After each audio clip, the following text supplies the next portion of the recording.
Hey Raghunath, tell everyone about our Patreon community. Sure, Kaustubha. The Wisdom of the Sages Patreon community is an incredible online yoga resource. If you like the type of yoga wisdom and culture we share on the show, then our Patreon community is a great next step. This is a listener-supported podcast, and any level of sponsorship will unlock a wide range of live and archived classes, talks, and even workshops. Raghunath teaches, I teach, and we have a host of other excellent teachers on topics ranging from yoga philosophy, asana classes, storytelling, Ayurveda, kirtan, cooking, meditation, and a lot more. We even have an incredible online Bhakti 12-step recovery group. So if you want to check it out, go to patreon.com/wisdom of the sages. All right, let's get it on. Om Namo Bhagavate Vasudevaya. Om Namo Bhagavate Vasudevaya. Om Namo Bhagavate Vasudevaya.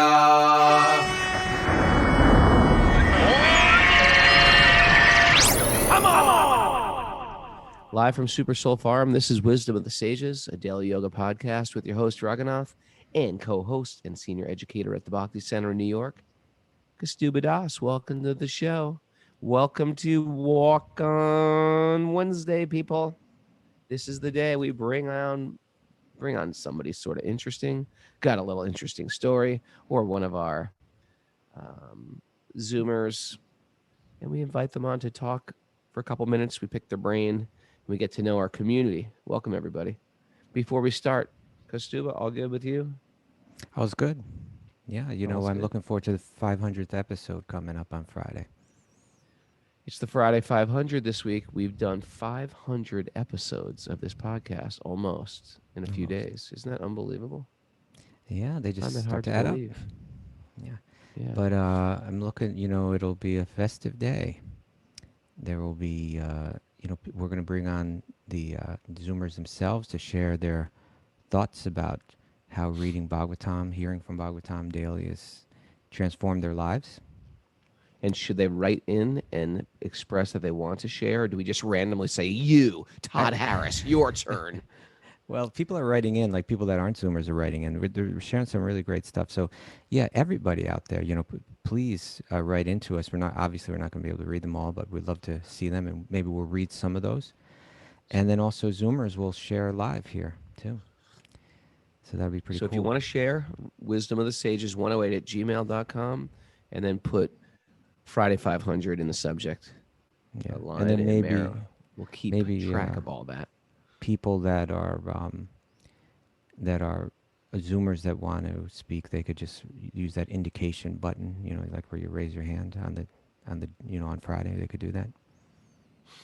Right? You know what I'm talking about? You're looking at me like, yeah. what? Well, I told them to write in, but they could do that. The raise their hand button. I've never used that feature of Zoom, the raise your hand button, but I know it's there somewhere.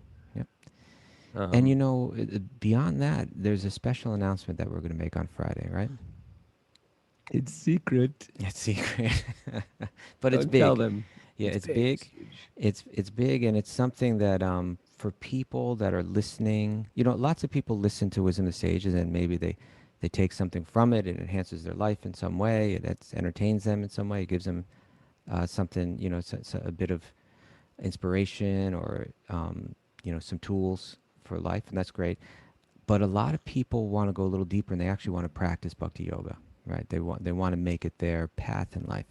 For those people, this announcement is going to be a big one. So hang on, but Friday we got something to share. Blockbuster. All right, Mara, we good? Yeah, we have asana with Trevor Vaughn today at 8 a.m. for Patreon members. And there's a Bhakti recovery group meeting today at 1 o'clock. All righty. Please welcome, drum roll, Sherri Sobinsinski. Welcome, Sherri. Hi, it's good to be here. Thank you for inviting me. Well, Sherri just had one of those confronting moments of, I got this emergency text message the other day that, hey, Raghu, I'm about to go chanting. Sometimes devotees, we go in the street chanting.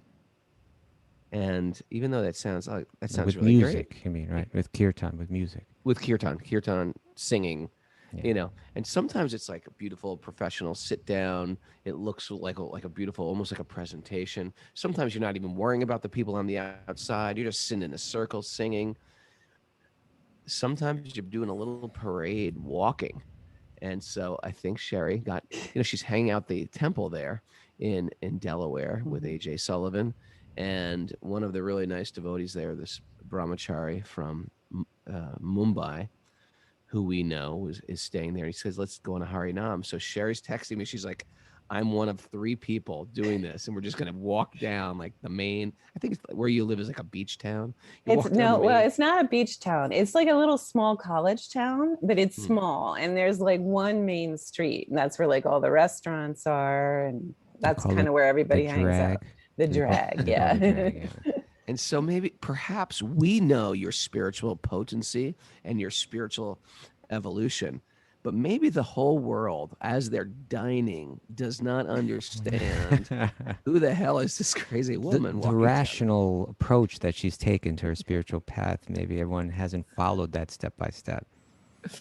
So she texted me with one of these emergency text messages. It's me and 2 other people, and I'm panicking. I don't want to do this. You want to share your experience briefly?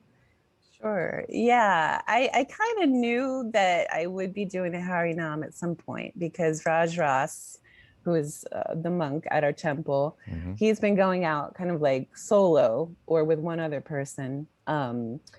And he started this program for free on Wednesday nights at our local food co-op. That's kind of like a bhakti intro thing. So we have little flyers and we're trying to get people interested in it. And he invited people to come do Harinam on Saturday. And I just, I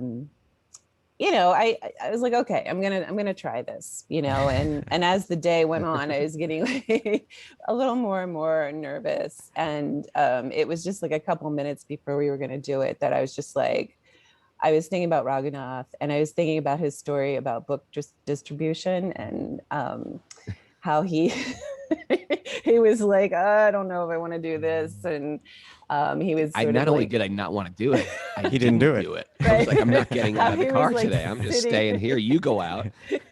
he was sitting in the back of the van. And I was just sort of like really resonating with that because my nerves were up. And I can't sing. I'm a very shy person. So this is sort of out of character for me to do something like this. So I gave him a text because I was just like, oh my gosh, I have to do this. I'm like really panicking. And I said something about the story about the van. And he just like wrote back, get out of the van. And I was like, okay, I can do this. So I showed up and, it actually was surprisingly, a couple more people showed up than just the 3 of us. So made it there ended easier. up being like 5 of us, I think. I'm actually nervous for you right now.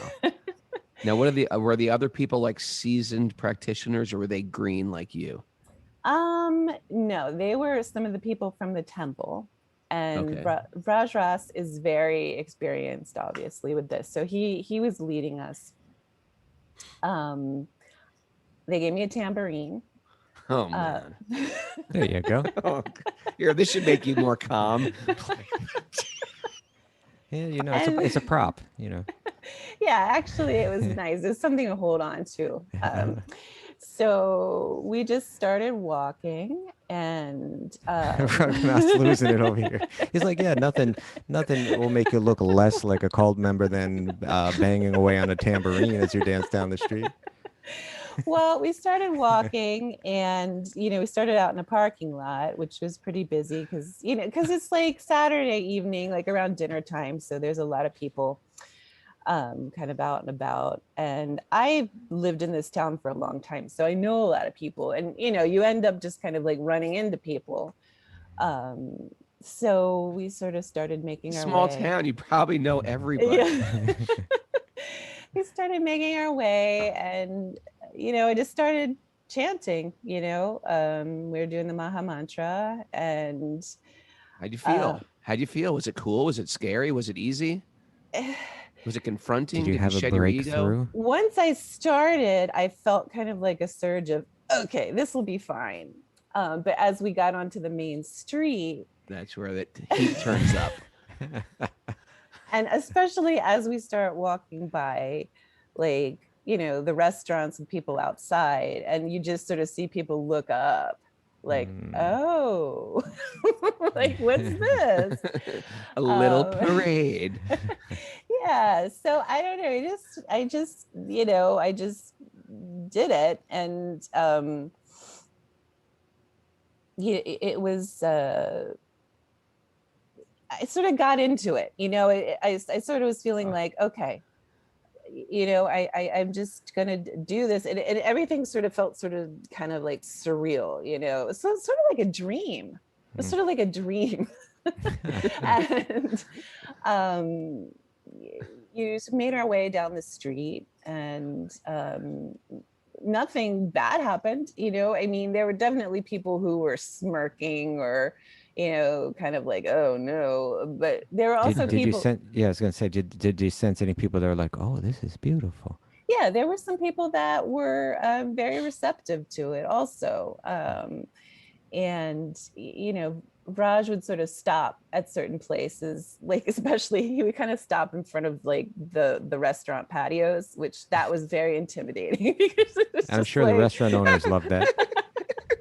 because You're it was just probably like, "Hey, let's keep everybody. it going. Let's keep it going." I know. I think I was walking a little faster than I probably should have, but yeah. So there would be just like, it was like we were sort of just like right there with like a patio full of people, and I didn't realize it, but my ex-husband was having dinner with his girlfriend, and I didn't realize this. I didn't know about it until the next day. Oh, okay.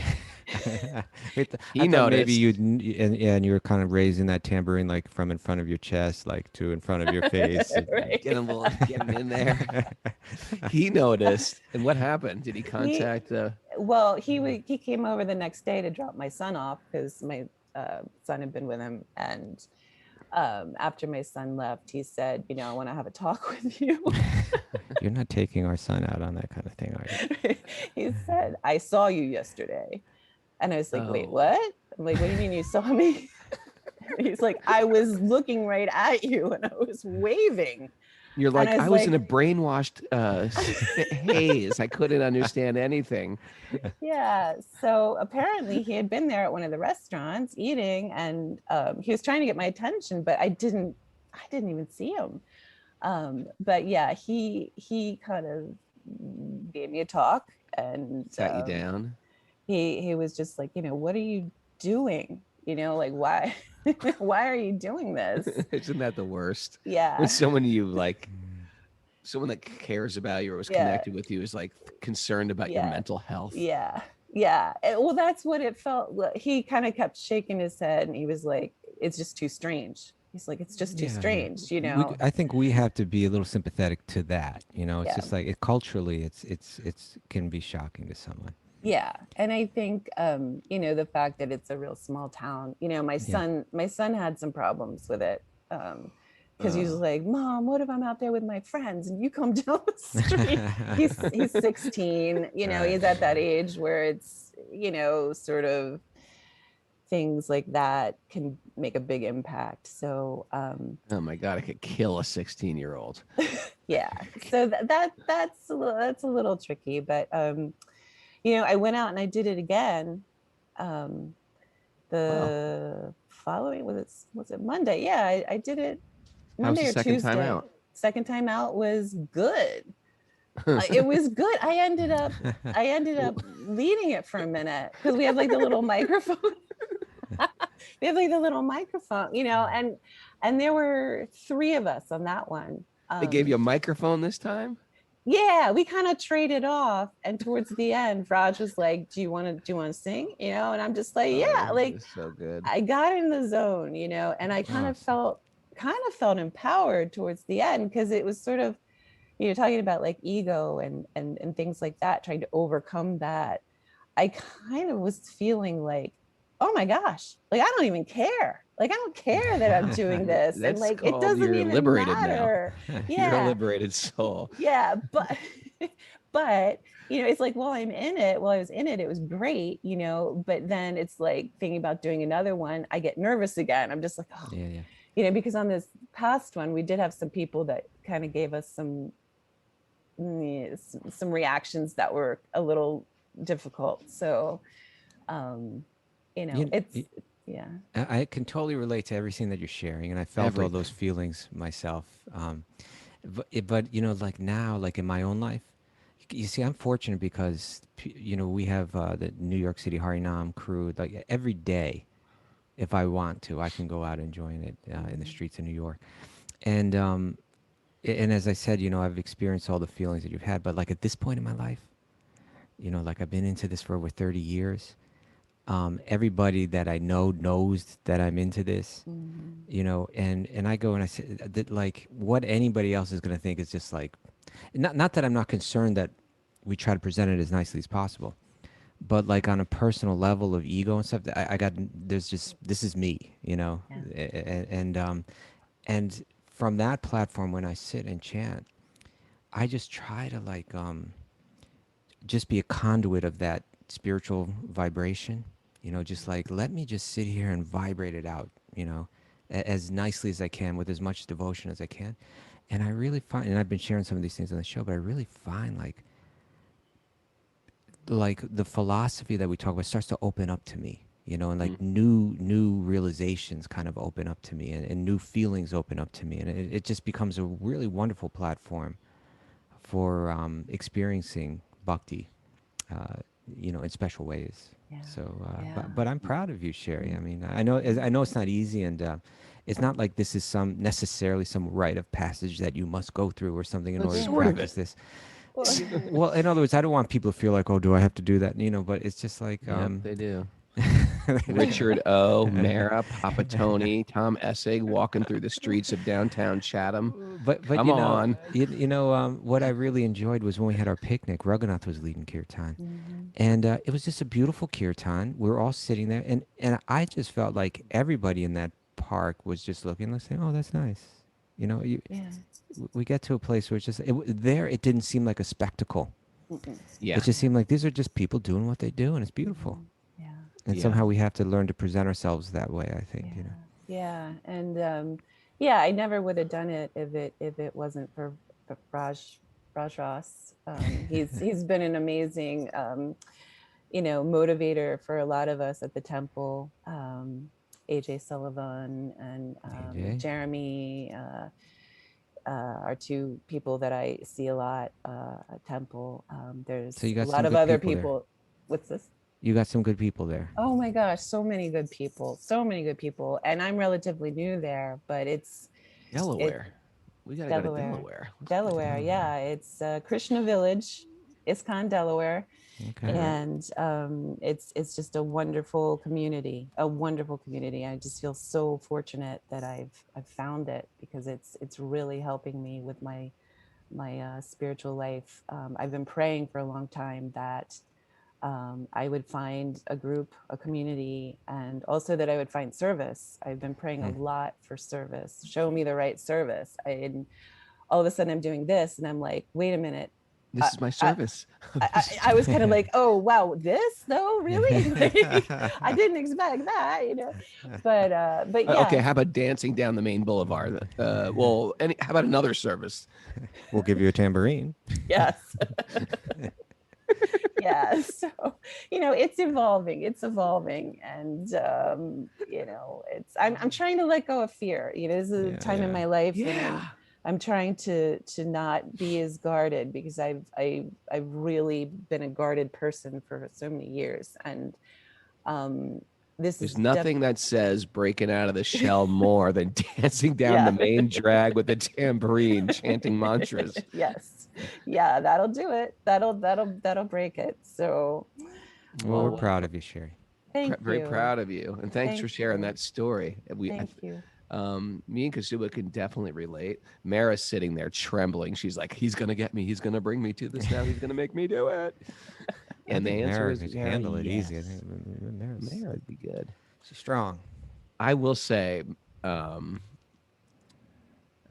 my first one I did chanting. It was down St. Mark's Place in New York City, and I was fully into it, but I played it cool and like I fully believed it all. I just was like 3 steps back behind. There was like 30 people in it, and I was like 3 steps back, handing out like cards, like almost as if like I'm not into it, but I'm into it, but I'm not into it, but I'm into it. And I was dressed in my regular clothing.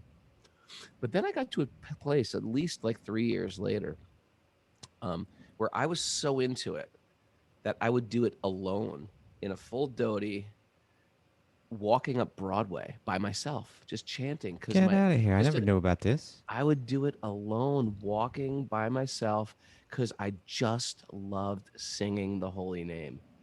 Whoa! It was You got to such a do that freeing again. feeling. I would just get I wouldn't. cartels and just chant and sing. Wow, that's Yeah. amazing. You know, the first time that I wore a dhoti, um, publicly, I'm not sure if we were, doing kirtan or not. I don't remember. But I was with Kalki. Remember Kalki? I remember him well. And we were in San Francisco. I guess it was like Haight Street or something like that. I forget. The Haight. Um, but yeah, it was the first time I'm in public. I'm wearing a dhoti, and then this skinhead comes up to me, and he just starts going off on me, right? Skinhead And starts he's yelling at you. yeah, yeah, and then his girlfriend was there, and like she was like kind of like saying, "Come on, like don't be like that" or something like that, and this whole thing was going on. But I said, but the thing is, I thought it was funny because like I have at that point, like I was down with like all the skinheads in New York, like I knew all them, and I knew ones from San Francisco too, because there's like always some back and forth. And so I just looked at the guy and said, I probably know some friends of yours, like, Bags. Do you remember You started Bags? naming all these crazy. Did you know who Bags was? Oh yeah, Okay, so Bags was like this legendary, like, wild notorious. Let's man. keep it No, notorious. notorious. Yeah, notorious. Well, Legendary is like Martin Luther King. okay. So he was a notorious skinhead, and who at the time I believe he was in Attica State Prison for biting someone's thumb off, right? And so I said, "Yeah, you know Bags?" And he said, "Bags." And he says, "Do you know where Bags is?" I said, "Yeah, he's in Attica State Prison." And then then there was like some drunk on the corner. And he was just like, "Bags is in prison." Like this whole thing just started like falling apart. Like the guy's whole demeanor just like kind of shifted as like everyone was just like, inquiring about Bags and everything. But I thought it was interesting how like the first time I was out in public and I was getting like, I was really getting flack from it from like a real intimidating person. But like Krishna somehow just gave me like what I needed to diffuse the entire situation. I remember being in a subway. One of the first times I had a dhoti on in America, and like I was cool with it in India because everybody had dhotis on, but in America it was like a very, very confronting, especially because, the Lower East Side is sort of like everybody in the Lower East Side.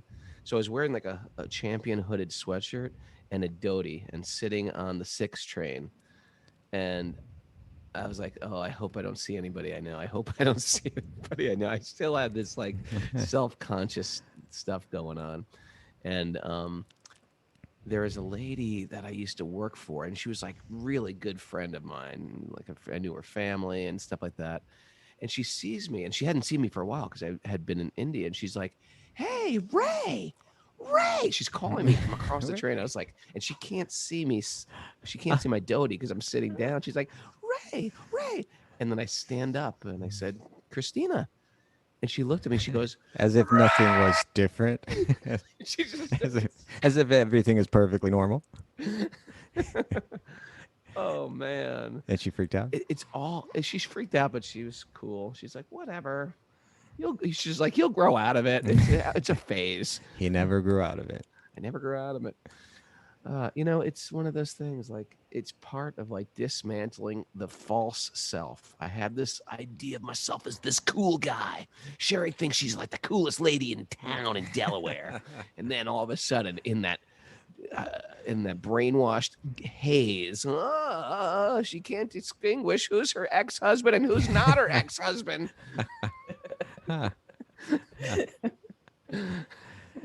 We've all been there.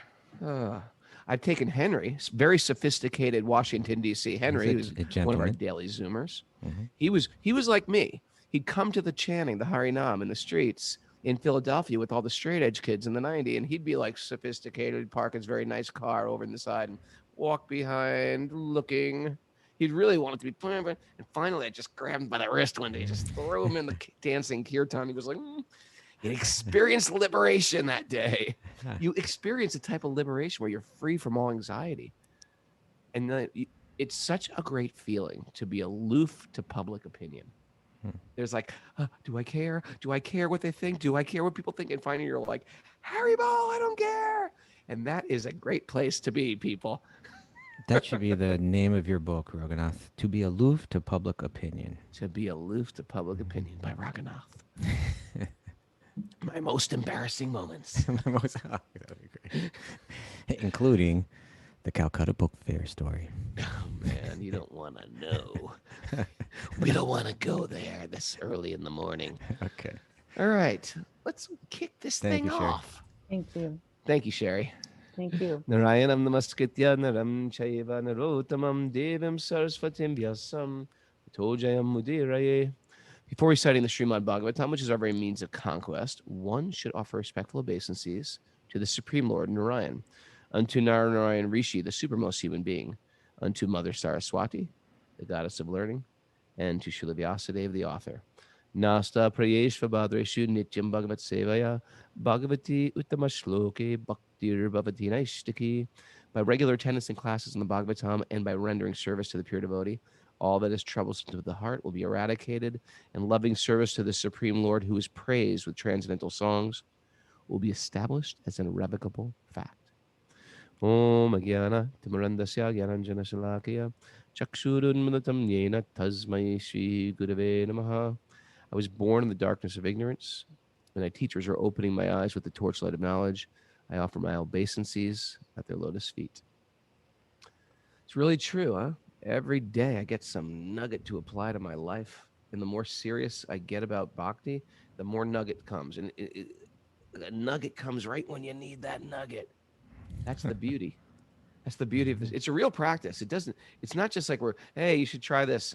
It actually is it's a working practice. It works. It's practical, it's useful, and it's like a living practice. What do you think?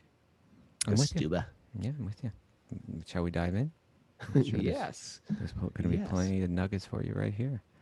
Today we are reading from the Srimad Bhagavatam, Canto 3, Chapter 16, and we're up to the last verse. Remember yesterday I said like the meter changed? Oh, yeah. And Lord Vishnu was glorifying the Brahmanas and glorifying the four Kumaras and glorifying the devotees. And he was saying the only reason why I'm glorious is because I serve them.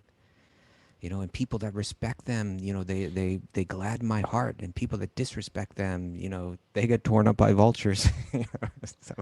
Deserve it. People that mistreat them and mistreat other innocent, defenseless people, you know, there's hell to pay for that. And now he's turning to the four Kumars. So he's like, they're these boy sages, right? They're sages, but they're in little boy bodies, and they came to the gates of Vaikuntha. They were held back by the gatekeepers, Jai and Vijay. And then they said, okay, we're going to curse you. And then they were all upset. And then Vishnu came down, and then they had this transformational experience just in witnessing the form of Lord Vishnu. Yep. So they're kind of like in this state of wonder and ecstasy, just seeing him. And then, but they're also feeling like, oh, what did we do? We just like cursed his servants. We really lost it there. And then he comes down, but he's saying, no. These are my servants, and they've offended you. That means I've offended you.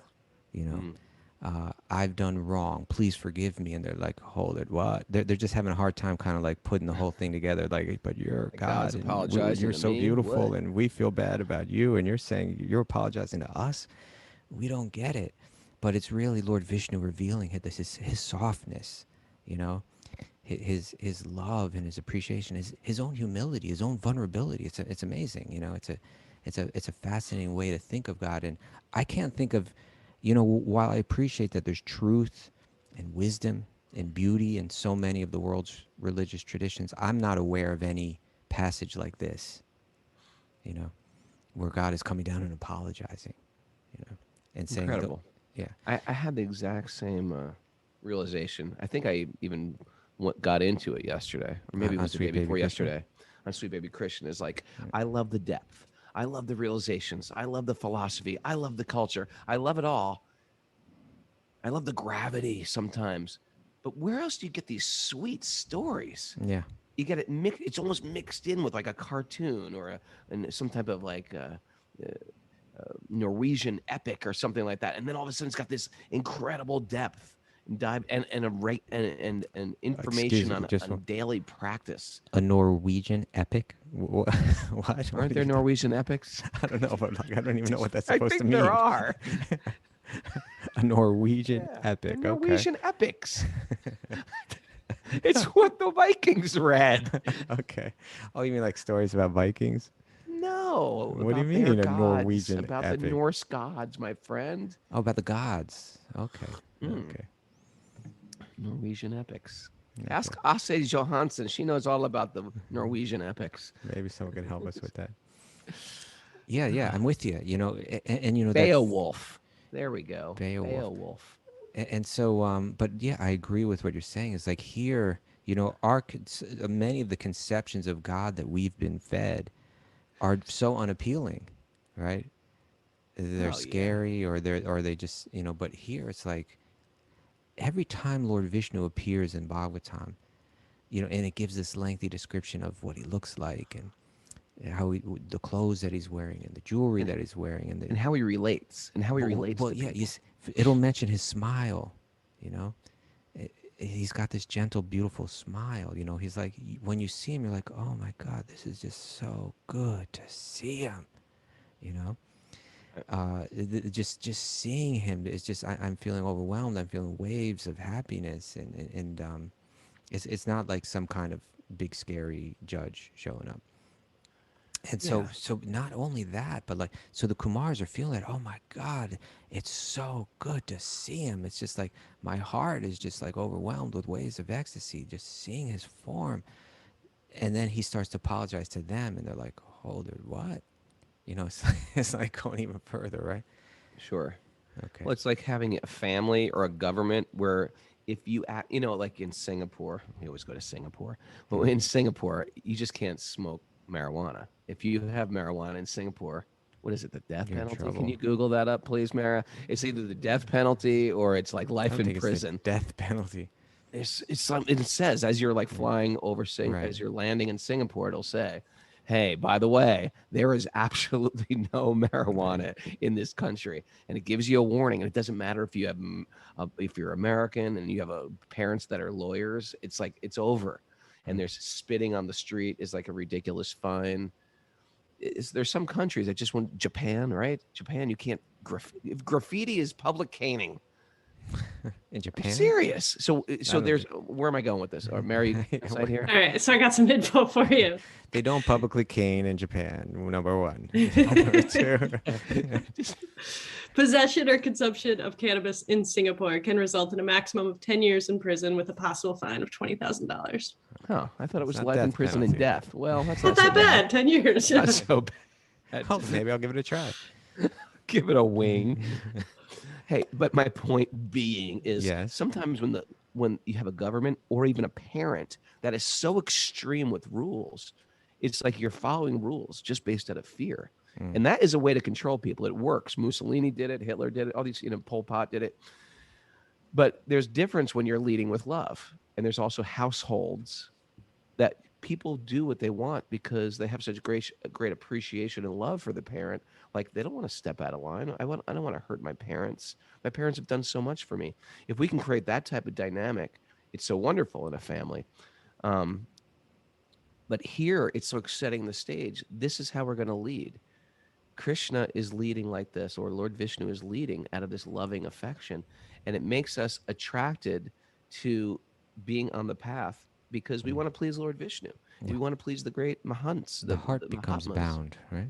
We are bound by dharma, by our love, by There our you go. concern, by showing up for the community. I want Boom. Mara to look up to me. All Yeah. right. It's a So very sweet, affectionate dynamic. Well, you ready to dive into that dynamic right now? Yeah. Text Well, number 12. I thought we were already swimming in it, personally. Well, text number 12. We'll hear a little bit more about him. Text number 12. Ready? So this is Vishnu speaking to the four Kumaras about, he's saying, my servants, Giant Vijay, the gatekeepers, they've offended you. I've got a favor to ask. These servants of mine have transgressed against you, not knowing the mind of their master. I shall therefore deem it a favor done to me if you order that, although reaping the fruit of their transgression, they may return to my presence soon, and the time of their exile from my abode may expire before long. Very interesting verse. Very long run-on sentence. Was it? It's Yes, a pretty no, long it was run-on. 2 sentences. But yeah, the second one was long. So these servants of mine, Jai and Vijay, the gatekeepers, they have transgressed against you. And this is really important, not knowing the mind of their master. Right? Not knowing the mind of their master. In other words, like when I read that, you know what I think? What? You know, that generally approaches to religion have like when people get into it, there's an element of superficiality to it, right? Like there's directions within, say, like religion or any spiritual path that are meant to serve as aids. You know, they're meant to help us move towards an essence that's there. You know, ultimately that should have something to do with love and kindness for others, you know, love towards God, and then that love being expressed towards others in the form of kindness or compassion.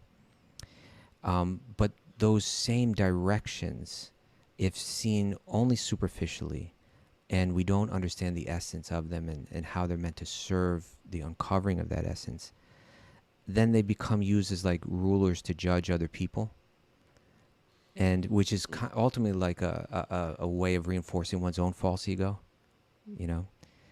And so, you know, on some level, you know, these guards must have been like, you can't enter here. You know, we're the defenders of this place, and you're not allowed in. You know, Right. but we do it in so many ways. It's possible to do it in so many ways, right? Like that what do you call it? You know, righteous indignation, or through the, you know, expressions of religious, you know, morality and the judgment that one applies on others, often not so well on themselves, and generally it's based on the externals, you know. But what we're called upon to do is try to understand, like for instance, these instructions are coming from someone. When you could imagine that when John Vijay said, "You're not allowed in," they were thinking, we're servants of Lord Vishnu, we're special, and we're serving him, you know. But he's saying they didn't understand my mind, right? They didn't understand what my desire was. I'm responsible for their behavior, but they didn't understand really what it's all about. They didn't understand my mind.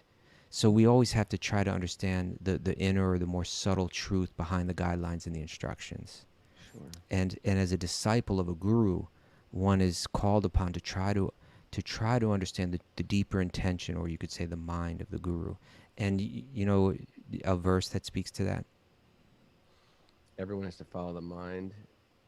Well, about the example of someone who understood the mind of their guru. What's the verse? Give me a hint. Sri Chaitanya Manobishtam. Ah. Stapitang yena bhutale svayam rupa kadamayam dadati svapadantikam.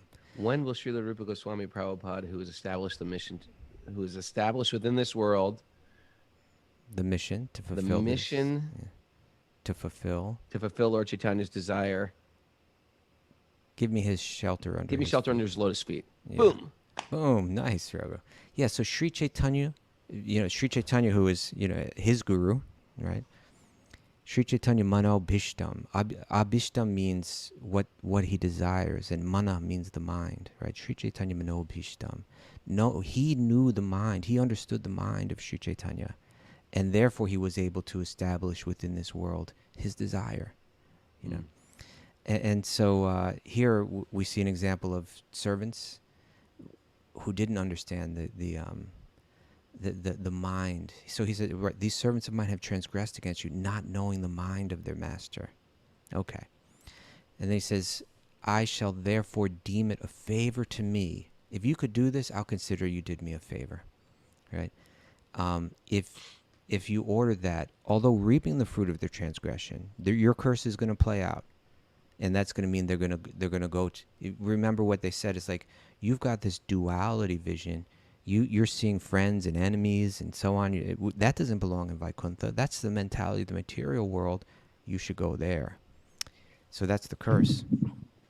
But he's saying that it would be a favor to me if, although that they have to pay that price, that they may return to me soon. And that the time of their exile from my abode may expire before long, right? Could you do that for me? Because I really care about them, right? So he's, you know, he's showing this kind of like submission to his devotees in the form of the four Kumaras, and he's showing his care for his devotees in the form of Jai and Vijay. I got a dog acting up over here. You know, by the way, just to clarify, it wasn't Singapore. The people are telling me on the board here. It was Philippines. It's crazy stuff going on in the Philippines. And Greg DeGace, who says, Malaysia, according to the Dangerous Drug Acts of 1952, death penalty is the highest punishment you can receive, provided you are caught with enough quantity of any of the drugs. Yes, there we go. For those who are still thinking about that. Okay, I had moved on. You had moved on? I was thinking, Yeah. I could see yourself doing a CBD oil massage there on a plane over Malaysia, and all of a sudden the federale's coming. Crab Kaustubha. All right. And, you know, another beautiful point about the verse is he wants the back. He wants those guys back. Yeah. He's like, take them, punish them, and bring them back quick. They've learned their lesson. Bring them back. Right. Okay. Text 13. Mm-hmm. Brahma continued, even though the sages have been bitten by the serpent of anger, their souls were not satiated with hearing the Lord's lovely and illuminating speech, which was like a series of Vedic hymns. Whenever the Lord speaks, it's like a beautiful song. Yeah, not only was his form beautiful, but the way that he spoke was so beautiful. The Lord's excellent speech was difficult to comprehend because of its momentous import and its most profound significance. The sages heard it with wide open ears and pondered it as well. But although hearing, they could not understand what he intended to do. It's Yeah. interesting. So it said that the Lord's excellent speech was difficult to comprehend because of its momentous import and its most profound significance. So, you know, like in the Bhagavad Gita, sometimes, you know, we'll like read, like Krishna will use a term like, now I'm going to share with you the most confidential knowledge, right? Param Guham, or things like that, right? The most secret of all secrets. And that's what in the Bhakti tradition we understand, like the most confidential information is that information where God reveals his heart, right? You know, let me show you who I really am and what really moves me, and even how I become controlled by my devotees' love. And so it seems like to me that's you know, when we're talking about the most profound significance, maybe the Kumars couldn't conceive of the depth, or maybe they heard of it, but now that they're seeing it and experiencing it, this is God. He's the one that supports all the universes, and he's treating us like this. I don't get it. You know, it somehow it was too deep and too profound for them to fully be able to make sense of. And so, you know, they're like, does he mean what he's saying? Could he really think of us like that? You know, somehow they're simultaneously overwhelmed by his kindness and his beauty and the way he's speaking, and confused. We've probably never, always wanted, but never quite experienced that type of unconditional love. Nice. We Yeah. experience glimpses of it. Our parents, maybe a mother or something, perhaps a lover, but that unconditional love that we all desire inherently, it's like the deepest thing we want. And we just experience like little grains of it in the material world. And imagine when you're confronted with the being of love, the personification of love, and you feel that it must be like just this is what I've been waiting for my entire existence. And how can I comprehend this? How can I digest this right now? You know, like, yeah, sometimes when I love that point. And you know, sometimes people see a celebrity and they get kind of starstruck, Yeah. and they can't speak well, and so on. And imagine this is so way beyond, you know, like the celebrities, like, oh my God, like she's so beautiful, or he's so handsome, and they're so Yeah. famous, and whatever. Or that person is so powerful. That's the president. My God, I walked into the Oval Office and I couldn't. People say that, right? When they walk into the Oval Office, somehow they lose their you know, mental stability, and they start stammering, and they don't, you know, they don't know what to say. They go in there with Yeah. a whole plan of what they're going to say, and then they kind of lose it. So imagine, you know, you're standing before Lord Vishnu and his beauty, you know, no celebrity can compete with, you know, and his power, you know, his fame, no one can compete with. And you're there in front of him, and then he surprises you, you know, by treating you as if he's coming to you as if he's the one who's committed some offense to you, and he's asking you for forgiveness. And ask you, usually you go before God and you ask them of a favor, and he's asking you of a favor. You know. Yeah. And so, like you're saying, it's not only, yeah, it's a combination of all of what I just said, and but especially like what you're saying. And he's just this being of divine love, like love more pure and more powerful and more concentrated than imaginable. And they're feeling all of this at once, and these little boys are just like, they're confused, you know. It's a wonderful type feeling of confusion, but still, like, they're having trouble making sense of it all. Have you ever fanboyed anybody? Like you're I just like, can't think of it. you. It's you. I think Why? you know Who I've have- met a lot of famous people in my life, but I Yeah. think if I was to meet Madhava's rock band, I'd be like, I'm serious. If I meet those guys, I'm gonna meet them. I'm gonna be like a little girl, a little teenage girl when I see them. Hi guys. Hi Navkishore. I love you. We got to get you a Madhava's rock band T-shirt. I would love that. I would think- love that. Do they I'd have a wear it. website and like merch and all that? They need like an old fashioned one with like an iron on. You know, just with a photograph. Like a Menudo T-shirt? Or something I was like thinking of Menudo too. Were you? I was thinking of Menudo also. All right. They sort of have like an Indian Menudo thing. Yeah. Okay, let's keep going with this Let's keep going. because I'm ready to go off on a tangent of famous people stories. Okay. Text 15. The four Brahmana sages were nevertheless extremely delighted to behold him, and they experienced a thrill throughout their bodies. They then spoke as follows to the Lord, who had revealed the multi-glories of the Supreme Personality through his internal potency, Yogamaya. Okay. So they were extremely delighted, and they were experiencing physical symptoms of that, right? Even though they couldn't make sense of all of this. What did they say?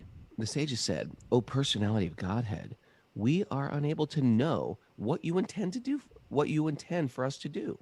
For even though you are the supreme ruler of all, you speak in our favor as if we had done something good for you. What have we done?" I'm adding that. "O Lord, you are the supreme director of the Brahminical culture.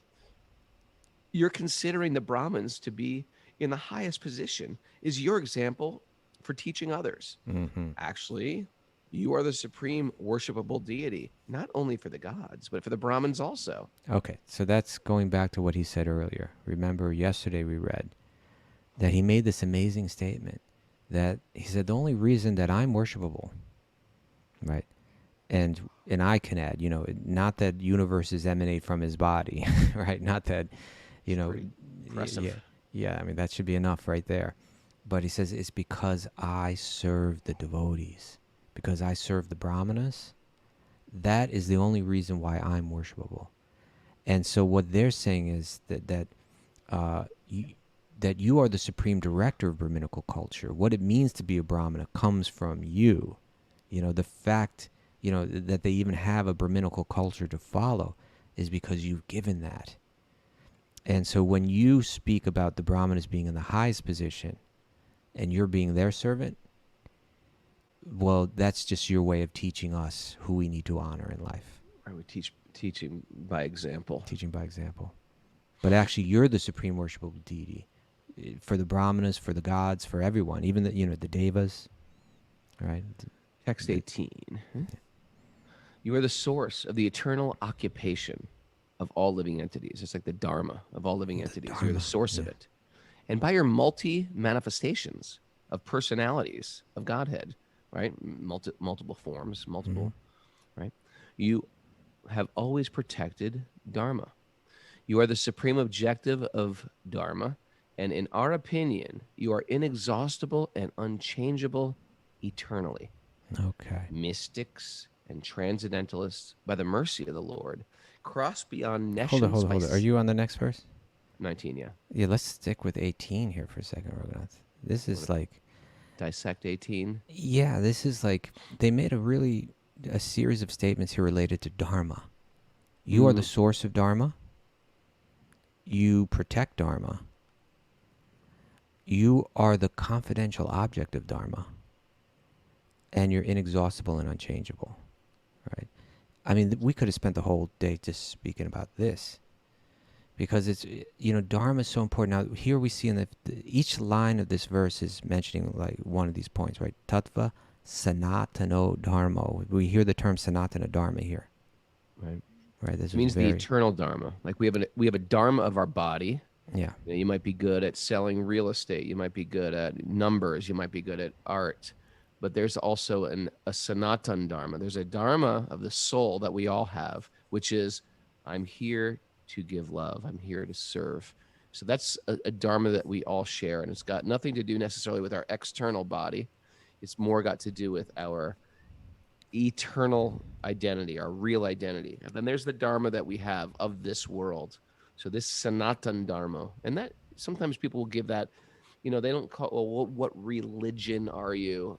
Truthfully, all the Vedic religions, it's Sanatana Dharma. It's finding the eternal function of the jiva, the eternal function of the soul. Yeah. And also that dharma, in other words, that there is a standard within this universe, right? There is something that has been established that doesn't change, by which we're meant to, well, you could say transform ourselves or measure ourselves by, but to understand like there's a truth and there's goodness that's been established. It's not an arbitrary thing, and it exists eternally. And you've established that. You're the source of that, right? So you are the source of dharma. I may have shared on the show before, but I guess today I'm sharing. I'm letting people know I had some pretty wild friends. First with the skinhead You're story. You're being very vulnerable today. And now with, because one of my friends when I was a kid, when I became, a monk, I hadn't seen him for years. And then I was walking down the street one day and I ran into an old girlfriend of mine. And she just started filling me in about like what's happening with everybody, right? And she said, like, do you know what happened to this guy? And I said, what? And he said, like, he's the head of the New York chapter of the Church of Satan. Right? Huh. I was like, oh, no kidding.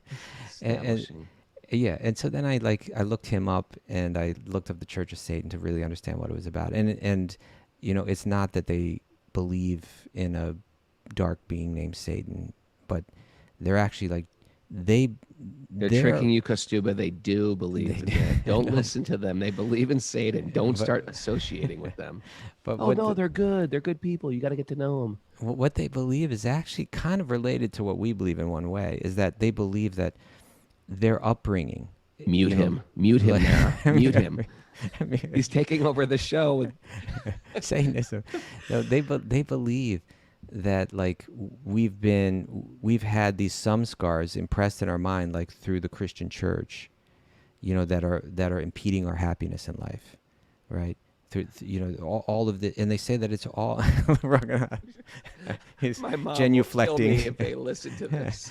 But they're saying that like all of this stuff is like kind of just like been imposed on us by this institution through their ritual, and through practicing like these backwards. They take those rituals and they turn them upside down, right? They try to take everything that's in their mind so-called sacred, and they try to do a ritual to kind of like just just completely disrespect all that so-called sacredness. And they in put the their mind. cross upside down. They do all kind of all things. about that. Yeah, they do all kind of things. And so, but the point being is because they see, like say the rules of religion as being arbitrary, that there is no basis, right, for what is right and what is wrong. That all of that is created by man. And so we should all be free to live however we want. And so I was listening to a radio interview of my old friend. And this is the point that he's making again and again, that there is no right and wrong. Don't allow these things to be imposed upon you, And the whole interview was just like him going off on this. And at one point the interviewer said, well, what about something like child abuse? What about that? And he said, well, of course, that's wrong. They can't live there. They can't live that philosophy. Right. Yeah, so that's right. You ultimately can live that philosophy, right? Yeah. Certain things where, any sane person would say, no, that's wrong. Well, who establishes that it's wrong? How is it established that it's wrong? Here, the four Kumars are saying, you are the source of dharma, Sanatana dharma. It's eternal, right? You are the source of the eternal occupation of all living beings. What is right and what is wrong is laid out by, they're saying, it's laid out by you, Lord Vishnu. It's through you that we understand what is truth, what is right, what is good, what is dharma. You protect that. And not only that, you are the confidential object of that. When one lives according to dharma, the goal of it is to reach you. And therefore, in Bhagavatam, and we mentioned this the other day, but in the 8th verse of the 2nd chapter of the 1st canto, it says that all the dharma that one performs, if it doesn't lead to an attraction to you, then ultimately it's useless labor, right? It's meant like, it's not just goodness for the sake of goodness, but it's goodness that opens you up to your true self, which is a lover of God. And so that dharma should lead to attraction for God. And with that, I think we're out of time. Those things which are good make us feel good and liberated and free and detached and see God in everything. And those things which are bad lead to addiction and internal slavery and mental anguish. It's pretty simple. It's pretty simple. And then you Pain. dig into it a little bit deeper. There is a good and a bad. Of course there is. Come on, people. Don't be silly. Right. Thanks. And remember, Friday is Friday 500. Friday 500. And if you want to be part of that, it's going to be a whole wahoo. It's going to be a whole little party with singing, dancing, drinks, dining. There will It's gonna be none of great. that. There'll be none of that, actually. No, we could have our own little party set up on the screen. But we welcome everybody to talk, the Zoomers and everybody. And just email Mara, wisdom of the sages 108@gmail.com. Subject line Friday 500. And speaking of Mara, do we have any takeaways for the day? We do. Be a conduit of spiritual vibration. Oh, yeah. I Be mean, a conduit of spiritual vibration. Be aloof to public opinion. Boom, yeah. there. That's a cross between boom and booyah. Boom, yeah. Liberate yourself with tambourine dancing. Ooh. Okay. I'm picturing that in my mind, just Sherri loosening it down one of these like Was beach she, towns with a tambourine. Was she doing that like where you bang it off your hip kind of thing? Like Partridge Lori Family style? Partridge. Yeah. We are bound by love. You're bound by love. We're about that. Nice. Okay. Bring it home.